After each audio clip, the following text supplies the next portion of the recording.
Hey guys, welcome to group chat. We already broke our rule, but fuck it. We're here. Well, me and Anand are here.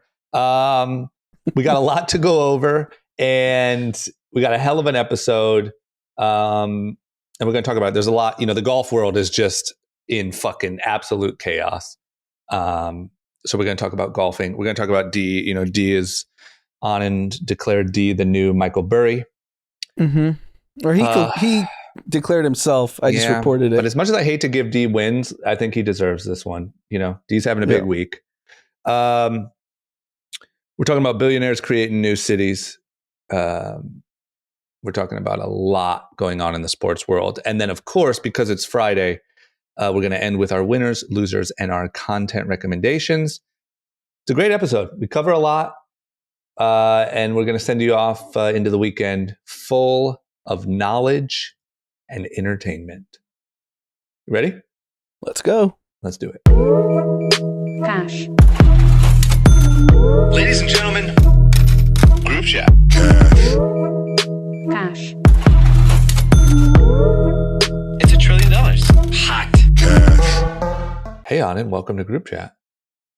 We failed the audience. We failed the audience on episode 2.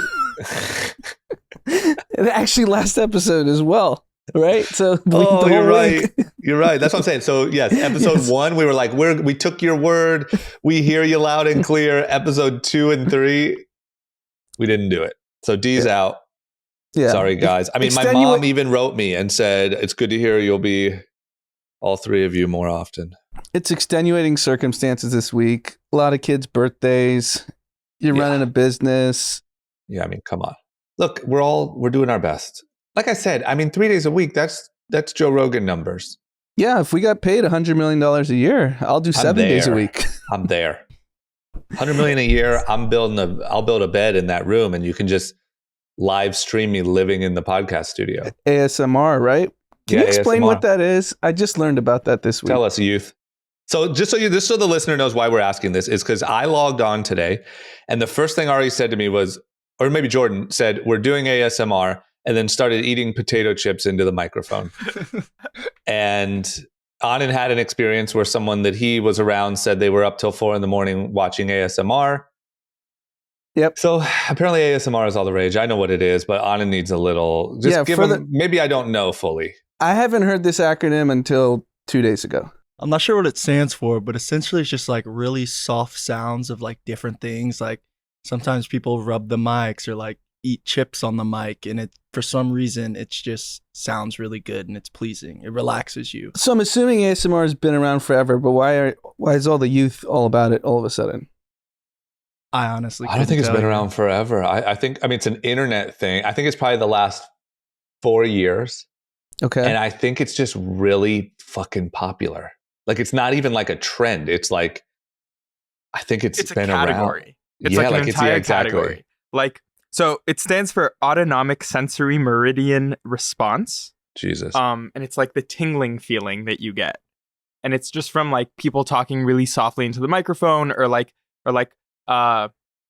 the popping those popcorn packages, things like that. Or it's like the plastic wrap. Yeah, the exactly. Bubble. Yeah. That's a nice sound. Exactly. We used to do that as kids. It's very satisfying. This is what we've come to as a society, we're like, oh, I want to watch like some hot girl eat potato chips on a microphone. I'm not going to lie. This is probably like 6 or 7 years ago. There was a girl on Instagram would take a piece of bread and just smash it on her face every day. And I thought it was hysterical. Yeah. That's very like ASMR adjacent. Yeah. So you're not above this form of entertainment. I'm on TikTok. I'm not above anything. What's mukbang? Isn't mukbang a thing? What's that? I think that's just eating a ton of food. Okay. Right? That I've never heard of. I just know that there's a category called mukbang as well. Yeah, I think that's. It sounded kind of pornographic. I didn't know if I should ask. I think it's like shoving like an insane amount of food down your throat, like eating like enough for like 10 people. And what do you call cramming a loaf of bread into your face? That's just I don't know, a choking hazard. Okay. To be fair, the early days of Reckless, we had like hot sauce challenges, and I think an employee almost died. Yeah, literally. we did watch so and so chug a bottle of tobacco, whatever, and no, they switched it on him. Remember? Well, that's what happened. Yeah, they said drink this sour drink and just chug it, and instead the other co-employees put Tabasco sauce, or what was it? Something worse like than that. It was something crazy, like something ghost pepper sauce or whatever. Oh god! And he drank the full cup. No, he started drinking the cup, like gulping it. So he was having like gulps and gulps of hot sauce. Obviously realizes it's hot sauce. Starts gagging. Yeah, he almost like hyperventilated. Yeah, we probably should not talk about that too much. Statute of limitations. That was 12 years ago. Oh yeah, you're fine. You're fine. Okay, we're good. That's great TikTok content. You guys were ahead of your that's time. what I'm saying. The youth are doing the same thing. Yeah, it was a different age. You guys should do hot ones. You know the wings? Yeah. I want to watch the three of you guys do that. I would die. I love hot stuff. I love hot stuff, but like the idea of eating terribly hot stuff on camera and getting interviewed seems horrendous. That show's still popping, right? Yeah. I think I saw Matt Damon on a recent one. I think they're on like Hulu now. There's actually, you know what? I'm going to make one of Matt Damon on Hot Ones comments my loser. So okay. It's funny you mentioned it. I saw something was bubbling with Matt Damon on Hot Ones on Twitter, but I was in a place where I couldn't have the sound on, so I couldn't hear what he said. So I can't wait to what. Yeah, it's good. It's right up your alley. It's literally built for you. It's not Matt Damon's not the loser. It's what he talked about, and it's perfectly in Anand's wheelhouse. Perfect. Okay, let's talk about some news. So the first thing on our list to talk about today is office buildings, office space, returning to work. You know, you have like Apple saying people have to start coming in 3 days a week again. People are, of course, not happy with that. Keeps feeling to me, even with my business, like, hey, it's probably time to get everyone back in an office. But it seems like maybe now it's become more of the norm than what I realized. Now there's people actually, you know, making bets, essentially planning their financial future of their businesses. You got to keep in mind these type of businesses that might have tens of thousands of square feet of office space. They have to make these long-term, very expensive decisions, and they're placing their bet on where this will go. I think they're placing the bet based on what we just talked about: ASMR and muck gang. Everyone's going to be muck ganging each other and not not office. Yeah. So what's going on is major U.S. and Canadian pension funds are not only cutting back in future investments in office buildings, they're trying to offload whichever office building properties they do own. And, you know, I'm sure they'd like to do it in a much faster clip than what's going on, because they're talking about, these are massive freaking funds, like hundreds and hundreds of billions of dollars. BlackRock's a $10 trillion asset under management.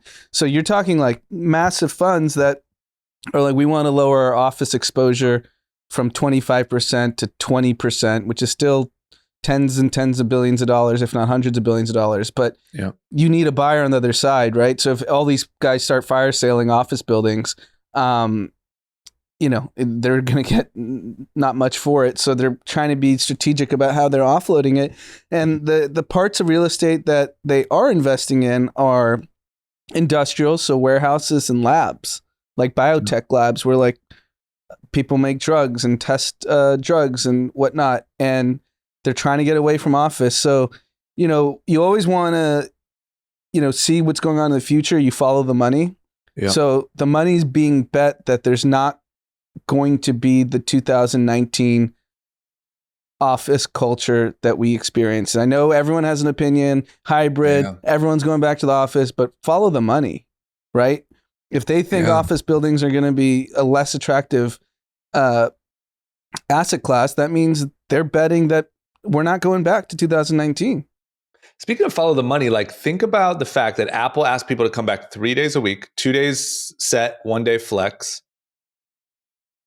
And people are saying no. And look at Apple's office. Like Apple has, sick. I would say, arguably the coolest, nicest office in the world.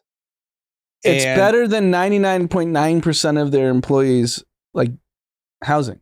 Yeah. You'd rather be in the Apple office building outside this handful of executives that make a crap load of money. Yeah. And think about that investment too. You know, it's like it's this massive, beautiful thing that's just so underused now. Like, what do you, I know Apple's obviously not stressing. They have a few bucks in their account, but like, it's just crazy to invest in this thing that you never would have thought. Like when they were building that thing, however long ago, it's not that old when people started moving in, 6 years ago or something like that. I feel like maybe I'm completely wrong, but I don't think it's that long. You never would have guessed like, hey, you know, in 6, 7, 8 years, this thing is going to be irrelevant. Things will change that much that, you know, you're going to be 20% full on this fucking spaceship you're building. So crazy. Yeah, because I mean, we're 2022, it's August. Largely people aren't factoring COVID into their daily lives, right? Yeah. They're going to restaurants, they're going to clubs, they're going to concerts, they're going to, you know, indoor gatherings across all age groups. Like no one is, even in Los Angeles, where it's much more progressive and liberal than the rest of the country that took COVID so seriously, life is business as usual, except the office. Because if you go to Century City, which was one of the more bustling parts of Los Angeles at 12 p.m. on any Monday through Friday, it is a ghost town. Yeah. Still. So if everyone's willing to party indoors, go to COVID fear. Yeah. No, it's not COVID. This is the one trend, you know, that like I just don't see it going back to what it was. It's pretty wild. I really did not expect this, to be honest. I expected it to be something that happened for a while. I expected it to be hard to part with, but I expected the jobs to demand it and the people to follow. And that's especially what it's looking like. Yeah, I mean, I guess in your business, what's your protocol right now? It's super flexible. So there's certain groups that are in on certain days, and then you can just come in and work if you want to be around people and work. And, you know, you're just lonely at home, feeling stuck, whatever.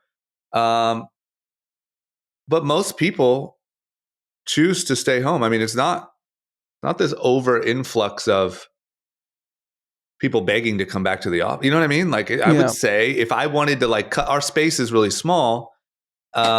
If I wanted to cut the cost and just have no space, I don't think anything would really change. So I guess with your employees kind of veer younger, right? Yeah.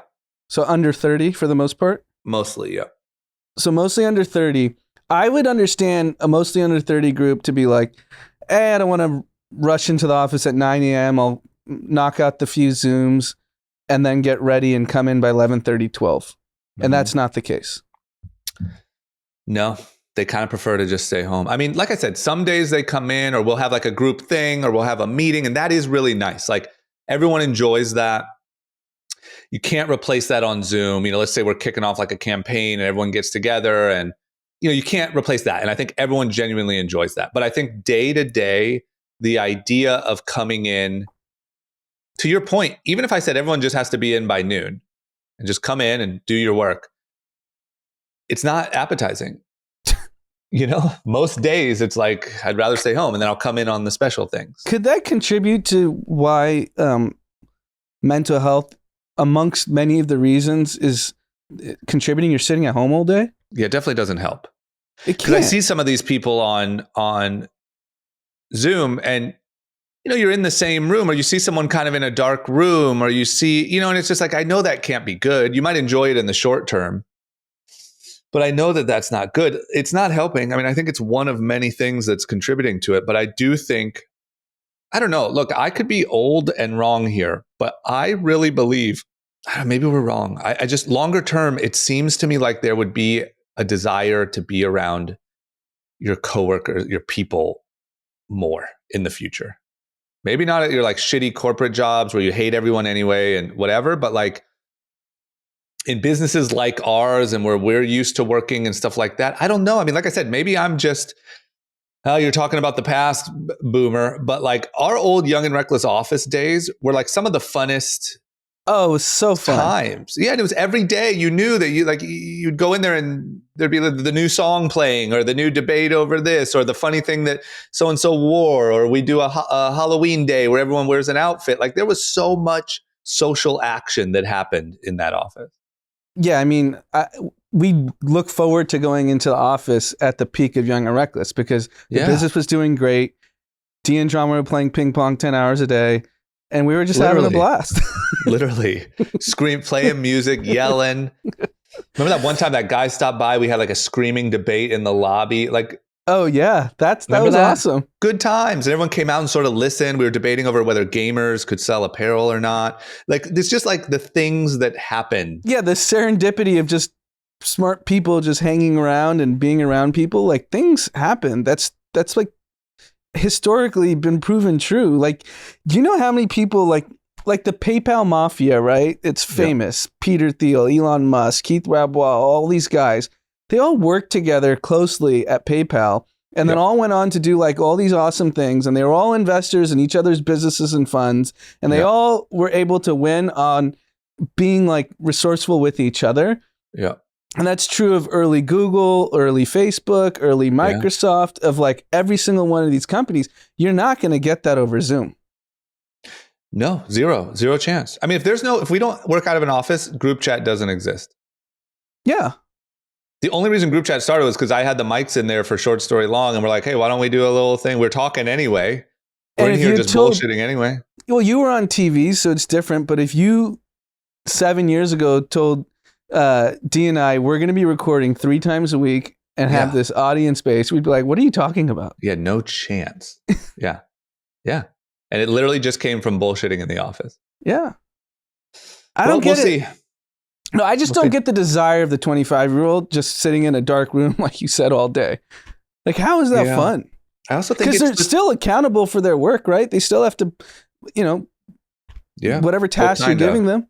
What? I do think you can get away with a lot more. I think you can just, even if you just have the new Game of Thrones blasting on your TV next to you, like, you know what I mean? Like that level of freedom, for better or for worse, you don't get in the office. I think it depends on the person. Some people can thrive in that environment. They're self-starters and they do a great job, even though they're blasting a podcast in the background.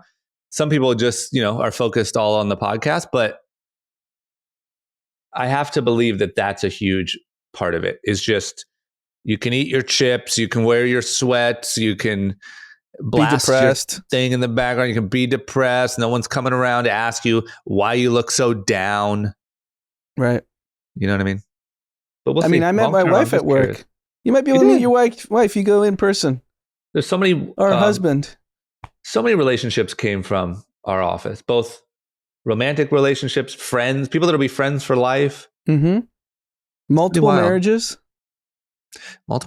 But we'll see. I mean, I'm just curious what happens in 10 years. I also think there's a little bit of like, oh, this is new. Why wouldn't I want this? I get to do it my way. Fuck the boss. There's also this kind of trend of like, fuck the man and the system.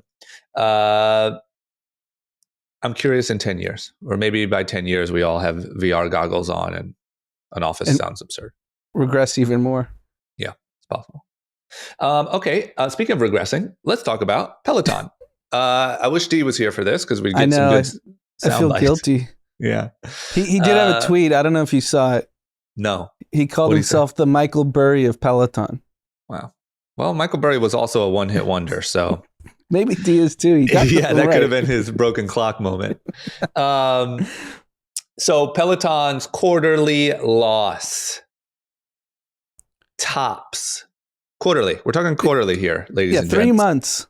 Yeah, we're not talking for a year. Their quarterly loss was $1.2 billion. This is absurd.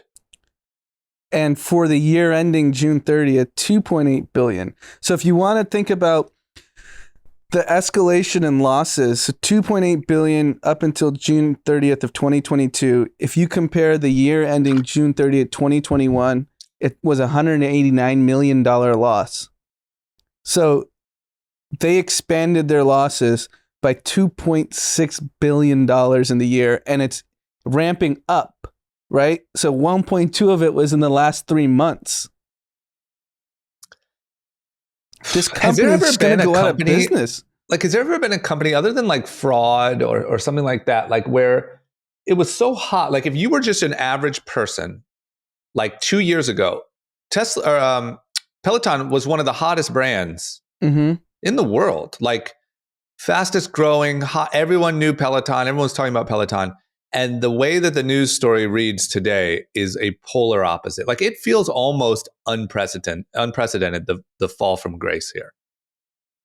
Yeah, I mean, they only have $1.25 billion in cash left.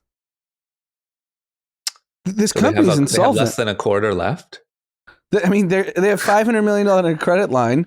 Their revenue dropped by 30%.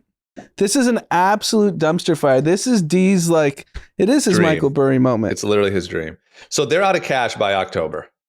I mean, they're going to have to, I mean, they can cut costs, but I mean, unless they get a cash infusion, how do you make it to the end of the year?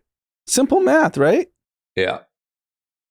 All right. Well, props to D. I mean, you got to give credit where credit's due. The sad thing is he didn't bet on it. He said he bet a little, but if he went balls to the wall, the problem is when you make those types of trades, you have to be willing to lose so much along the way up. He should have done it. He should have went full Bill Ackman and shorted it and just talked about it from the mountaintops. He would have been literally the amount of respect that he would have right now as like a.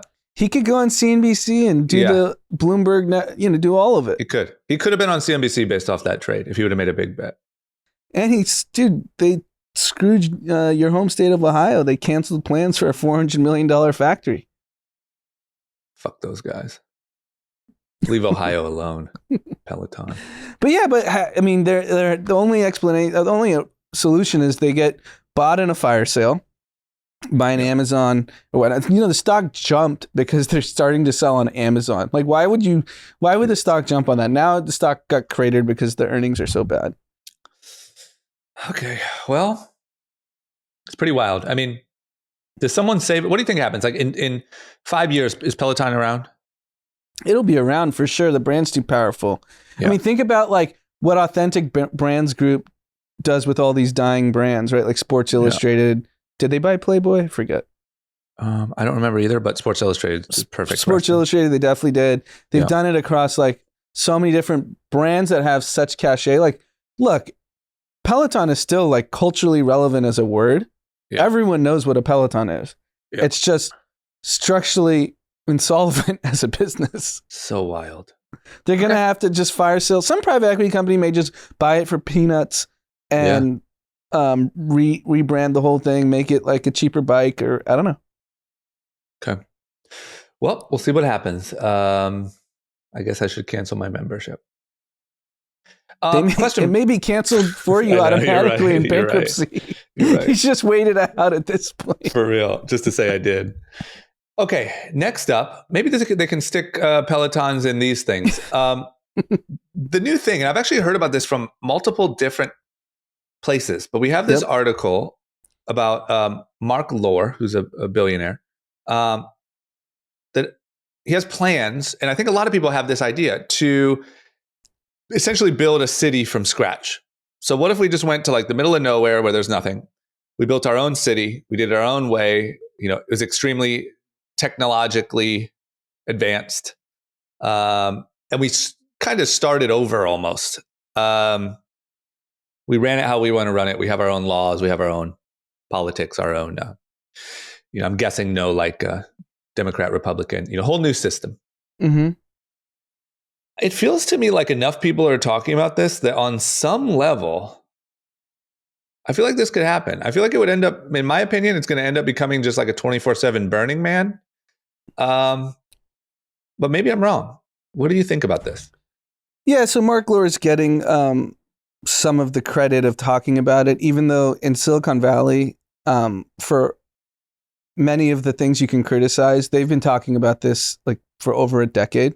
Yeah. Because things like drone regulation, autonomous vehicles, even Airbnb restrictions at the time, like all this regulation. They were like, let's create our own community, go to like the desert of Mongolia and prove out that this can all work, and then expand them as businesses. So this isn't new, like you said, but it seems like there's enough steam and there's enough billionaires that are talking about this, including Bill Gates. So the one Mark Lohr is talking about is either going to be in Nevada, Utah, or Arizona, 150,000 acres, 50,000 quote unquote diverse people will call it home by 2030.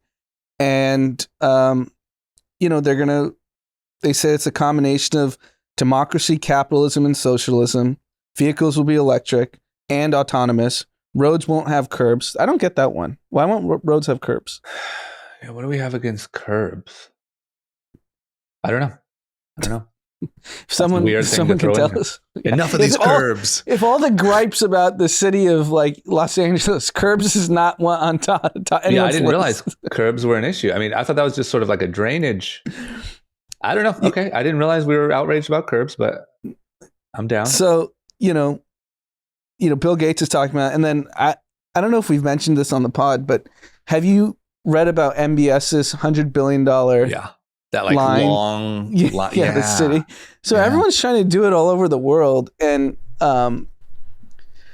it's just like anything, right? Anytime you take a plane ride to anywhere, right? Yeah. Even LA, Vegas, which is 45 minutes, you see how much land is just not being used. Yeah. And you go further into the country, it's like massive swaths of land that aren't used, that should be repurposed for something. City. Put some Pelotons in there. Yeah, maybe Mark Lohr. Mark Lohr is also an interesting entrepreneur because he had a few Pelotons but got bailed out. Like Really? Jet.com was Peloton, but he sold it to Walmart for $3.3 billion and made a crap load of money. That's the problem. You have your fake city and you need a bailout. This shit didn't work. Yeah, I mean, look, in theory, I love it. I hope it works. It'd be really entertaining to like see and be able to go visit if they even let outsiders in. It just seems incredibly hard to pull off. And it's something that it's shocking that more politicians aren't lobbying for this. So if you're in a state that is in a deficit, why wouldn't you be lobbying entrepreneurs to come in and experiment? Yeah. I think, once again, it's the fear of the billionaire. It just seems so off the wall. I don't know. Like I said, I'm up for it. I really wish it would happen. And I wish it was a place we could go visit and see. Because there is so many problems, with our everything going on. It would be great, but it just seems so hard. And it almost seems like a bit of like a billionaire like fantasy. Like you become a billionaire, you have everything. And it's just sort of like, well, what if I sort of like could create my own world? Yeah. It seems like kind of the next stop on the list. But hey, I hope they do it. I hope they pull it off. I hope I can go take a visit. How about this? I thought we passed. So I need you to clear me up on this. I thought we passed a bill that said that in West Hollywood only, they could extend their closing time for like bars and restaurants and clubs to 4 a.m. Mm-hmm. Apparently, that's not the case. It got rejected. I thought we were already home free.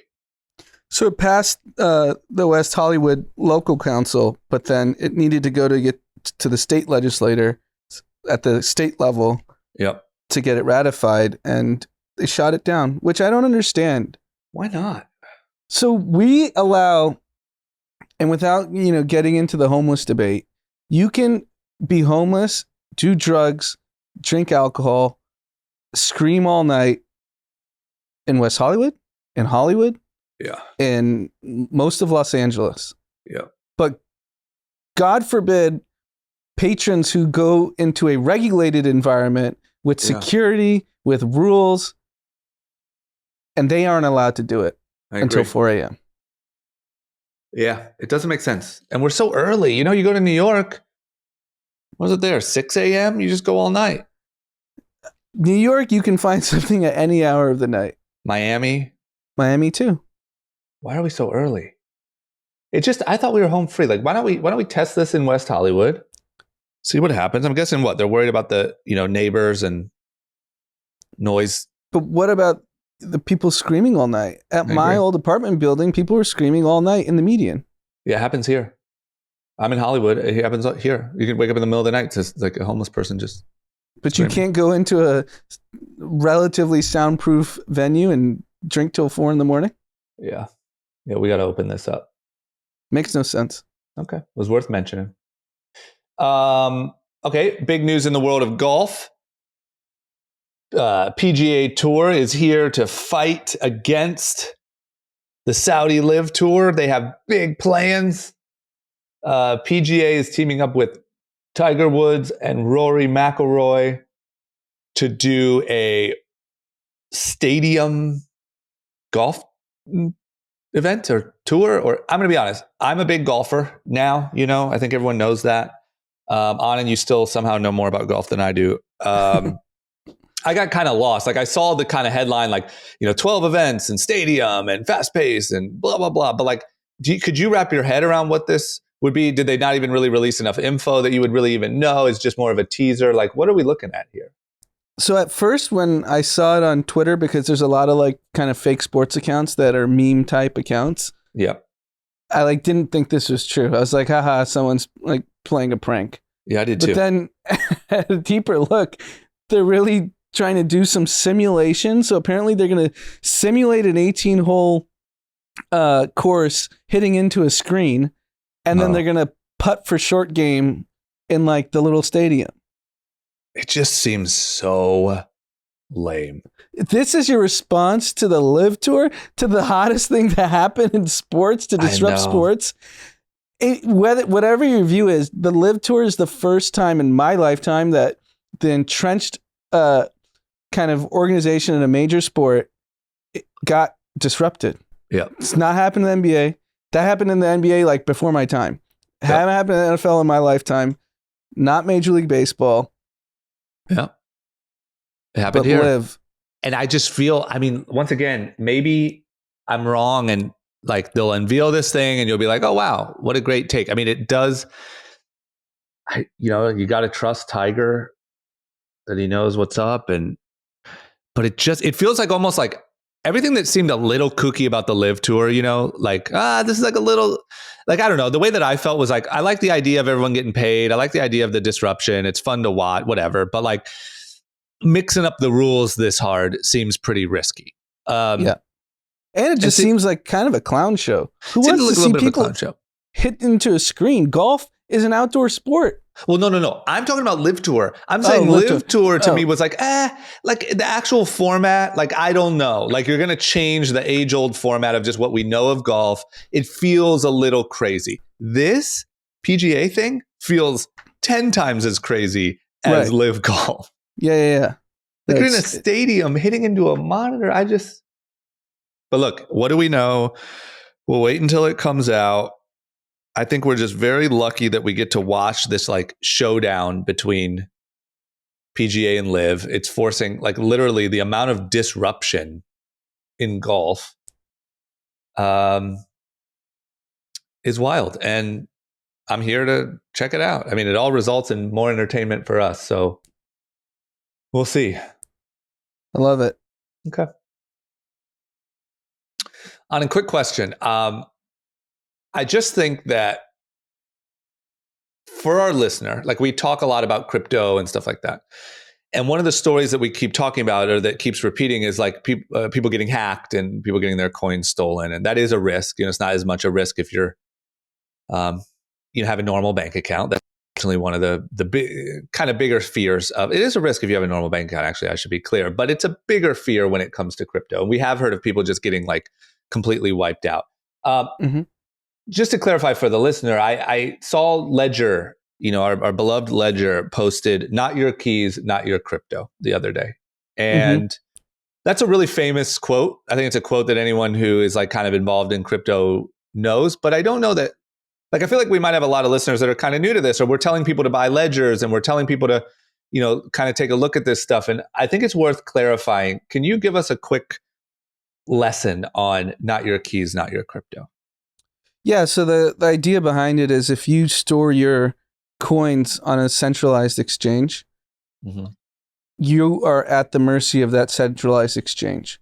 So if they go bankrupt, your coins are gone. Got it. So if you notice, like all the people that were on Celsius and Voyager and all these crypto staking protocols and lending platforms that held your crypto, you didn't actually own your crypto. They did.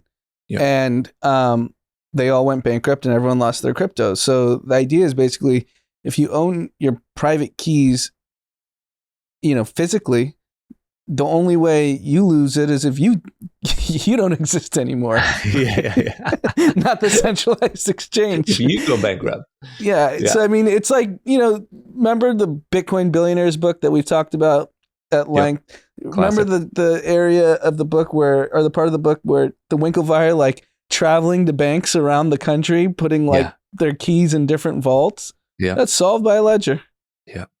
That's what it is. Okay. And that story for the listener is that early in the crypto days, the Winklevi would take their keys and they would split it up and they would put it in different safe deposit boxes in banks all around the world. So that's how they would keep their keys and at that time, hacks were like, I mean, obviously hacks are way bigger at scale, but you didn't even have the resemblance of a safe crypto exchange back then. Yeah. That's wild. Okay, so that's what Ledger's here to solve is you don't need to travel all around the world and go to safe deposit boxes at different banks. You just get yourself a ledger. Yep. Okay, well, there you go. Well, as you know, go to shop.ledger.com, get yourself a ledger and save yourself the trip around the world to different safe deposit boxes. Okay, next up, Novak Djokovic. Is it a ch or a k? Djokovic. Okay, so not Djokovic. Yeah. Okay, I'm new here. I'm new here. Look, I'm learning sports one by one. You're new to the country club world. New here. This isn't going to go over well with my country club friends if I don't know if it's a ch or a k. So, golf I got. Tennis I am very still uneducated on. And you, once again, are a big tennis guy. But I did see, I wanted to ask you, Djokovic is going to miss the U.S. Open because of his vaccine. He's unvaccinated and there's still some vaccine travel requirements. And so this guy's going to miss the US Open. And obviously here we're talking about he had some issues before, right? Didn't he have some issues? He could. So last year he was actually able to play the US Open because the US was so this is a federal, just to be clear, this is the US federal rules, not the US Open rules. Got it. So last year, the United States was letting in people with a negative test. Yep. But this year you have to be fully vaccinated, which I didn't even know. Did you know that? If you're not a U.S. citizen or U.S. resident.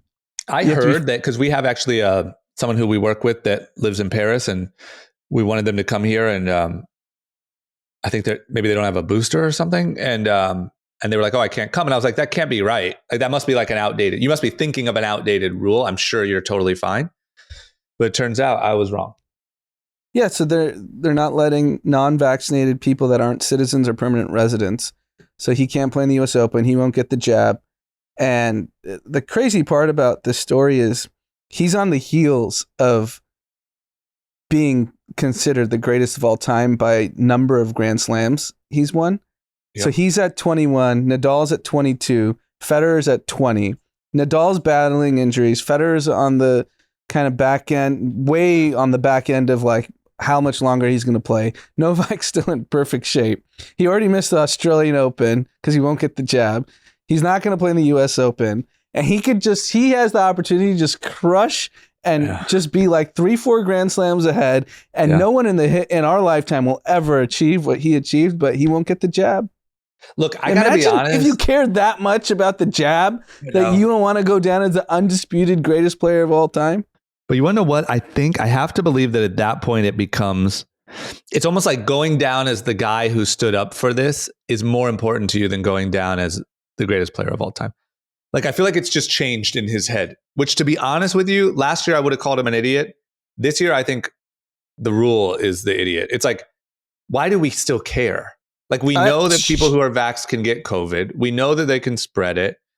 it's a personal choice. Like if, you know what I mean? Like personally, I'm glad I got vaccinated. I do believe that it made my COVID less severe, even though I still got it, still glad I had it. That's my personal opinion. But if I had a friend, like if you were like, yo, I don't want to get vaxxed. I don't want to deal with it. And I'll deal with the more severe COVID or whatever. I'd be like, cool. This year, it doesn't feel like that crazy of a thing. Yeah, but I agree. 100% agree on that. Like the rule doesn't make sense because what's the difference between letting a U.S. citizen that went to Europe unvaccinated come back unvaccinated than him coming in unvaccinated? That's my problem. There's no method to the madness. There's no method to it. But from a sports perspective, this is where I think it's hysterical because you're not Bill Russell who like was fighting racism before he like suits up to play in the for the Boston Celtics. You aren't like these guys that actually stood up for something that matters. Yeah. Everyone kind of is on the same page. Like, do you want to win the US Open or not? But I think they disagree. Look, I would agree with you. It's not Bill Russell.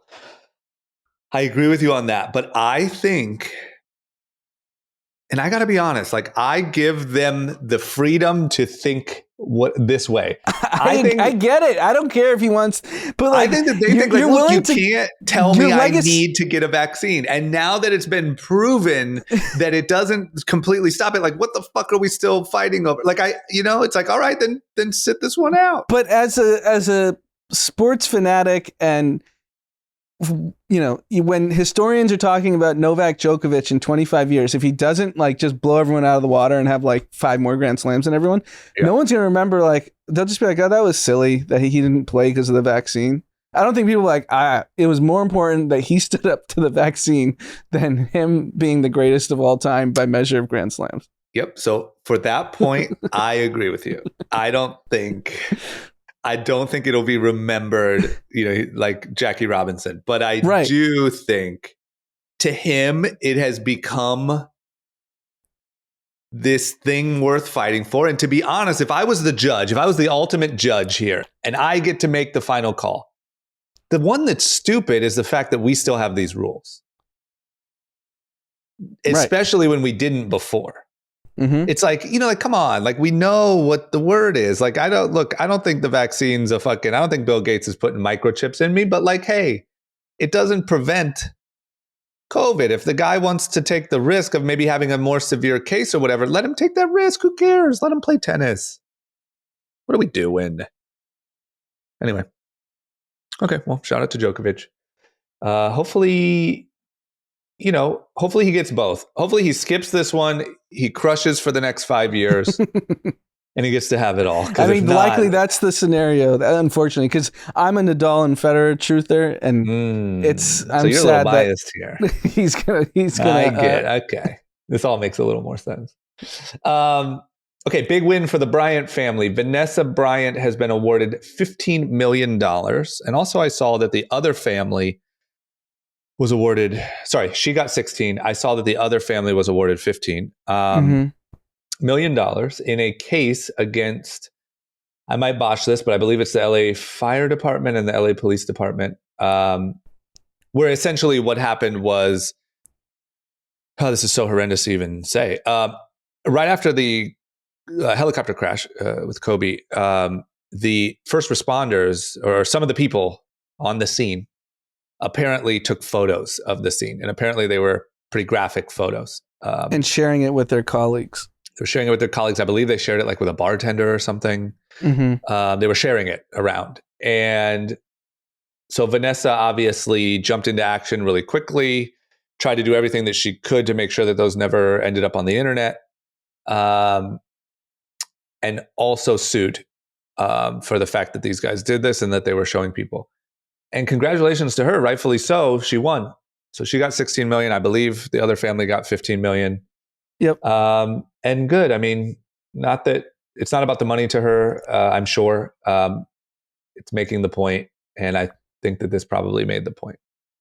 Yeah, no, I totally agree. And I'm happy that Vanessa Bryant went through with this because 16 million doesn't affect the Bryant family, but I would assume 15 million affects the Chester family. Yeah. And, there's no solace in any of this. There's no winner in any of this, but, it's at least the Chester family got 15 million in this tragedy. That's all. And at least I think that it was, I'm sure it caused in some way those people to be reprimanded.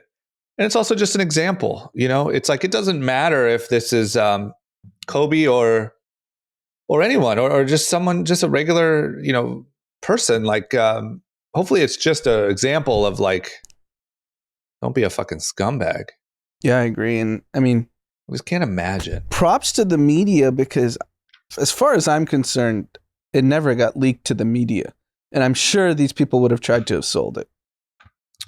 I'm sure. I wonder, I don't know, and you'll never catch me looking or yeah, exactly. I'm not trying to look, and I'm not trying to Google it.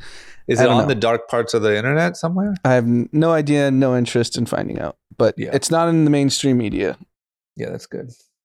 Okay, even this like scummy media, even like one below mainstream, like nobody took it. Thank God. Okay, fuck those guys. Winners, losers, content. Time to wrap it up for the week. Who is your biggest winner for the last week? Good thing he's likely not going to listen to this podcast, but D made a bet on Gap too, and they just beat earnings. It's up on that. Really? Wow. He might be better than Michael Burry. Yeah, at least he's got two. He's got two. Wow. Okay, so is your winner D or Gap? I think D, because Peloton's going bankrupt. Yeah, he's had a big week. You're right. He's had a big week. Okay, good for D. You want to know my winner is Dave Portnoy. I didn't really get any real information here. Maybe you guys talked about it. Dave Portnoy, they sold the remaining stake of Barstool to Penn. Yeah. And Dave Portnoy, I don't know. Obviously, we have no idea the facts, but judging by the internet silliness, Dave Portnoy used to say, like in podcasts and stuff, pretty like openly. I mean, I believe it was true that he made about $100 million on the first sale. Mm-hmm. And then now he keeps joking about having 500 million. So if we're even in the kind of ballpark, I mean, I know he obviously made another big bag, but I mean, good for Dave Portnoy. This guy really, when it comes to like the modern, like journalist or the modern, like using the internet to actually build an empire, not just, I don't know. Like, I feel like when you go to any like meme page or blog, or like they're all building a media empire in their minds. But I feel like Dave Portnoy actually did it. And he's really like the example for how like something small on the internet can really get big. Yeah. And I mean, the rumor was, I think, at least another 350 million. So if he's saying 500, it's definitely in the ballpark. And that's wild. Any entrepreneur that gets that kind of exit twice. Yeah. Right. A lot of people get the first bite of the apple, but the second never comes, and he got the second. Comes. He did. So props to him.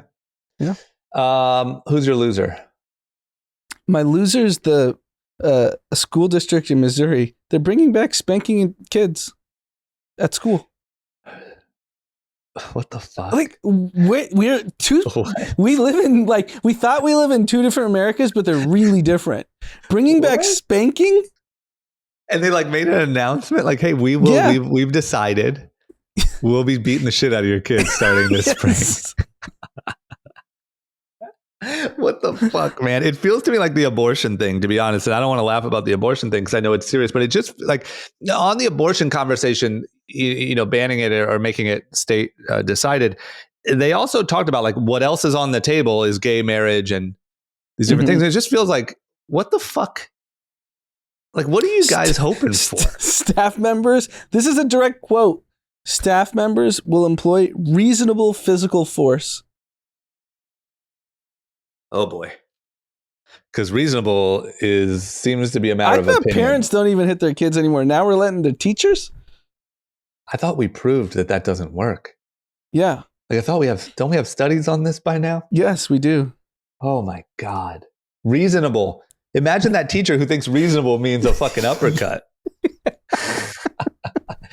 Reasonable is as subjective as It is. It is, man. You can take it back to little Johnny. Yes. It was reasonable. He wouldn't shut up. That fucking Johnny has a loud mouth. I batted him. All right. Well, What's that's going on fucking, in this country? I know, bro. Why are we spanking kids in Missouri? That's a good loser. That's a quality loser.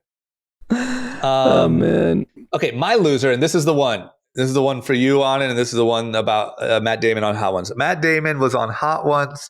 He was asked, I love this. He was asked why movies suck now.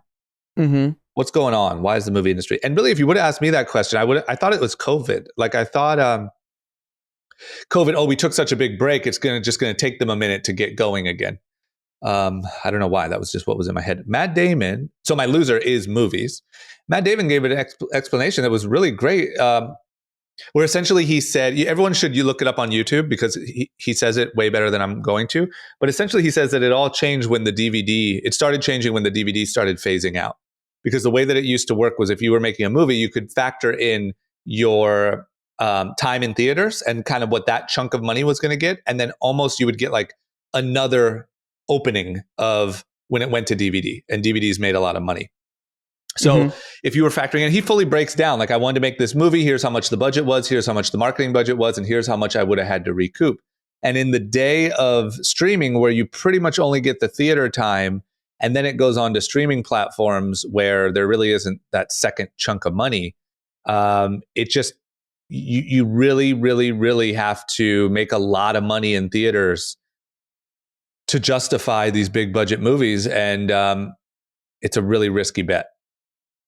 So he just broke it down very, very well. And I feel like the reason it's getting so much buzz is because I feel like a lot of people have kind of like seen like movies kind of suck now. Why is this? And I don't think anyone really had the exact explanation. He gave the real like insider baseball explanation. It's really great. Yeah, I've actually heard him on another podcast, or a podcast because that wasn't a podcast, talk about this exact like dynamic, and he does do a great job of breaking down. But I'll give the exception. I think this year has been exceptional for movies in the theater, at least. Yeah. I don't really watch like the Netflix movies and Amazon movies, but we've got a good run this year. That obviously right. Top Gun, the Elvis movie was fantastic. I think you're right. We've had a good year. But yeah, there's. I mean, it's very few people have the Jordan Peele model, right? Or it's the Jason Blumhouse, where they just like do movies for really cheap, and if you hit it out of the park, everyone makes a lot of money. Yep.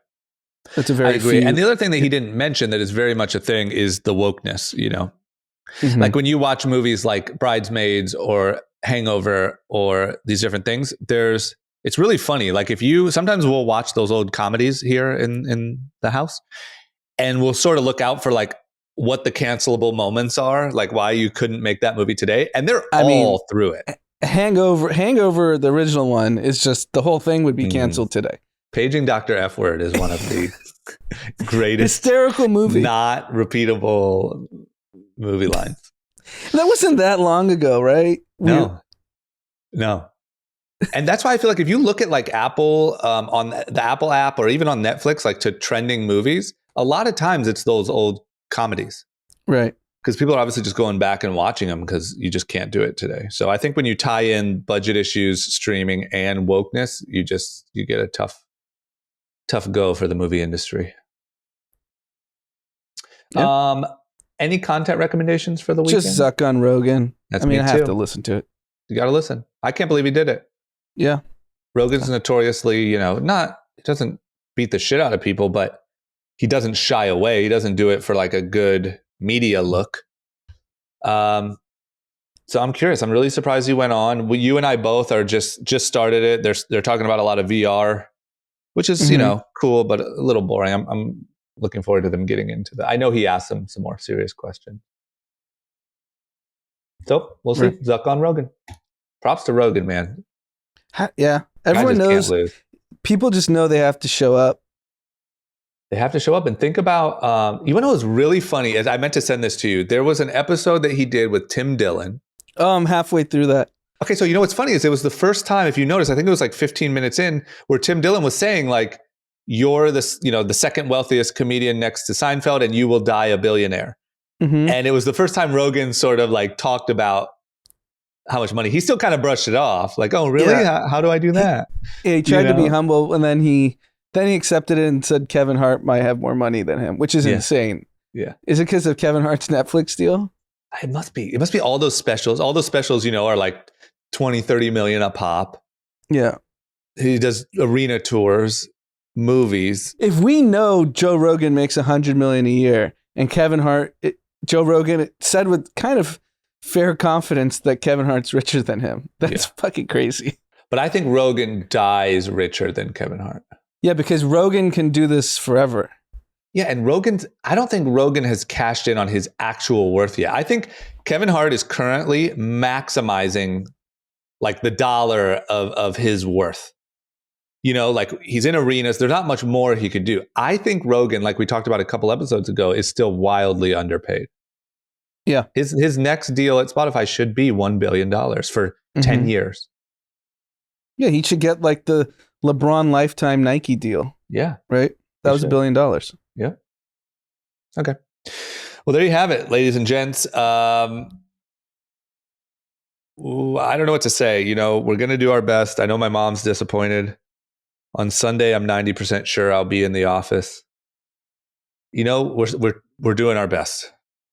Yep. But like we said, if we get the big Spotify deal, we'll be there. Until then, we have a couple shout outs and kids to feed. Oh, we got shout outs. What do we got? Yeah, we have Satoshi.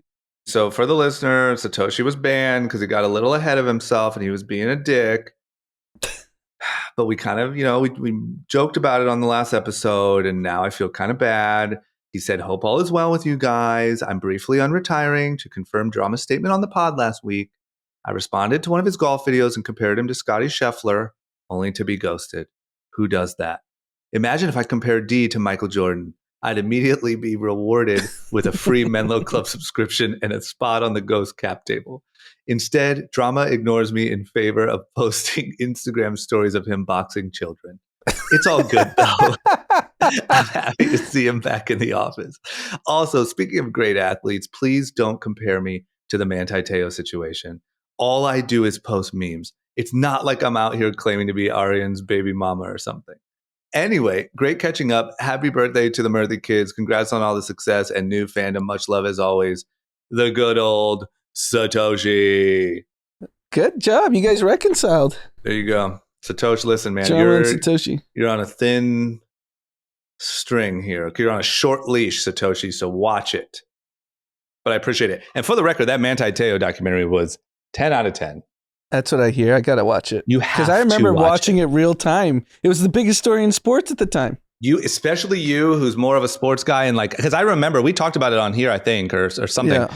But it is amazing. And it's so just well done. It's not only a crazy story, but they just did it so well.